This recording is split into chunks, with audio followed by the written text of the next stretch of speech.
Boxers and Saints is a 2-volume graphic novel that's coming out from First Second in September of 2013. It's all about the Boxer Rebellion, which is this war that occurred on Chinese soil in the year 1900. I first became interested in the Boxer Rebellion in 2000. I'm Catholic. I grew up in a Chinese Catholic community in the San Francisco Bay Area. And in 2000, Pope John Paul II canonized all these Chinese Catholic saints. Now, this was the very first time Chinese citizens had ever been recognized by this Western church in this way. So naturally, the church that I grew up in, they were super excited about it. They had all these celebrations with awesome food and fireworks and parades and stuff.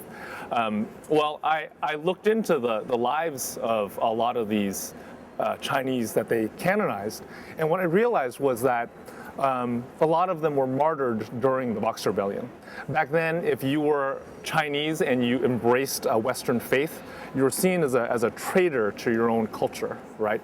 So in fact, when Pope John Paul II canonized those saints, the Chinese government actually lodged a protest. They believed that this Western church was actually honoring these traitors. So I became fascinated with this entire incident. I really believed that it mirrored a struggle inside of myself, you know, a struggle between East and West, between Eastern and Western culture, between Eastern and Western beliefs, and I really wanted to explore that struggle. That's why it's 2 volumes. The good guys in one volume are the bad guys in the other. Personally, I see a lot of commonalities between these boxers and modern day comic book geeks. Maybe because I'm a modern day comic book geek. So for instance, the Boxers, they came to knowledge of these Chinese gods through Chinese operas. That was their pop culture of the time. So back then there were these traveling acting troupes that would act out scenes from Chinese operas. And Chinese operas were a lot like American superheroes. There are these, these magical beings with superpowers dressed in really bright, colorful clothing, often fighting with magical weapons. These boxers took a lot of inspiration, took a lot of comfort from these stories, much like modern day comic book geeks take comfort in stories of superheroes, right? And they didn't just read, or they didn't just watch these stories. They wanted to become a part of the stories. They wanted to live these stories. So they're kind of like modern day cosplayers, you know? But for them, what they did was they came up with this ritual that they believed would call these gods out of the skies. They would be possessed by these gods, and they would be imbued with the powers, with the superpowers of these gods. So in that way, I really think that that boxers really, they mirror the same kind of impetus that modern day geeks have of using fantasy as a way of finding empowerment.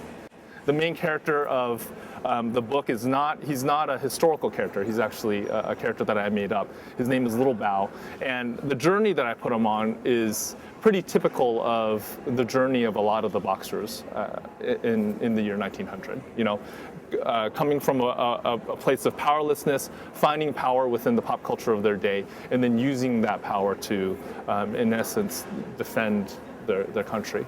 The main character of the book is named Four Girl. She's a young woman who was born on a very bad day, according to Chinese superstition. And because of that, her grandfather doesn't like her at all, you know, and doesn't like her to the point where he doesn't even give her a name. That's why she's called Four Girl. She's named after the month that she was born in.